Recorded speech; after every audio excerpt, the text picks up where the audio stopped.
I think we've done an excellent job, the panel, in terms of talking about the needs of the Coast Guard, unmet needs, what the budget will entail.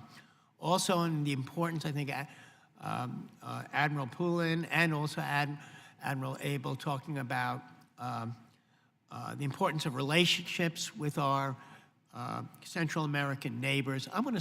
And I think we've adequately covered that, but I'm going to switch the topic a little bit, because I think, Admiral Poulin, you mentioned in your testimony the expanding influence of Russia and China in our hemisphere, and we really haven't talked that much. And I'm particularly concerned, as one who represents the port area of Long Beach, and China's investments in ports and maritime infrastructure, especially around the Panama Canal.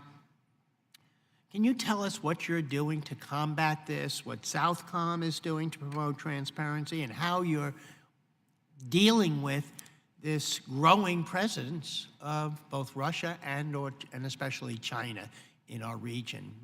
Explain that to us. Thank you for the question, sir.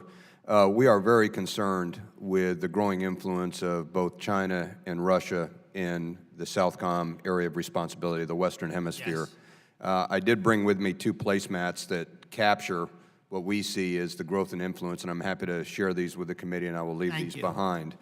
But what we're seeing is an increased intent to sort of crowd out the United States as a partner of choice in this region. If you look at China alone, to your point about port investments, they've invested in about 60 port projects in the region. That's significant. How many projects have we supported? What I can tell you is 60 port projects is a lot, and they're on both sides of the Panama Canal, sir. Got it.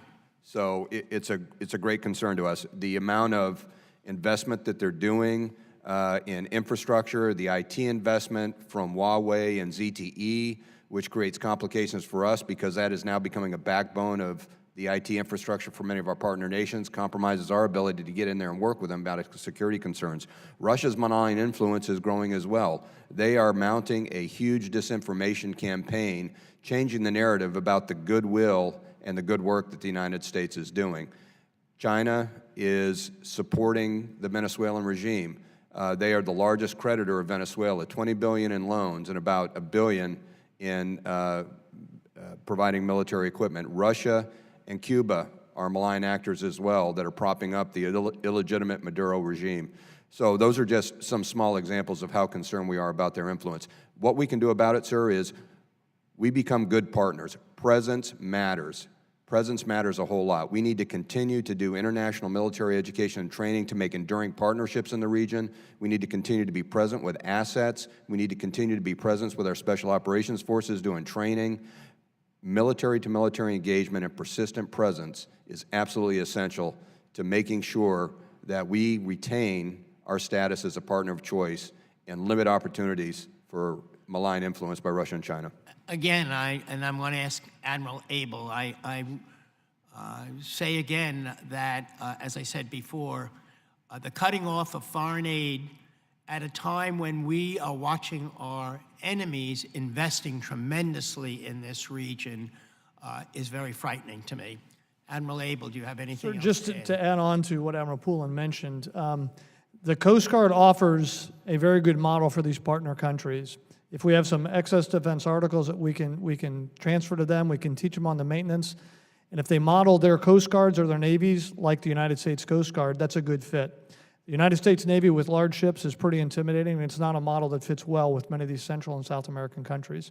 So the nation building that our Coast Guard can do is just that. A force that's a little law enforcement, a little search and rescue, a little marine environmental protection. And the goal would be, let's model that kind of a service for these countries, a maritime protection service. But you're also seeing the rise of China and Russia in the region. Is that not true? Absolutely, sir. I think Admiral Poulin characterized it well, which is checkbook diplomacy as well as trying to squeeze out the United States. We need to be the partner of choice in this hemisphere. Yes, sir, and if I could just add, the predatory lending practices of China are profound.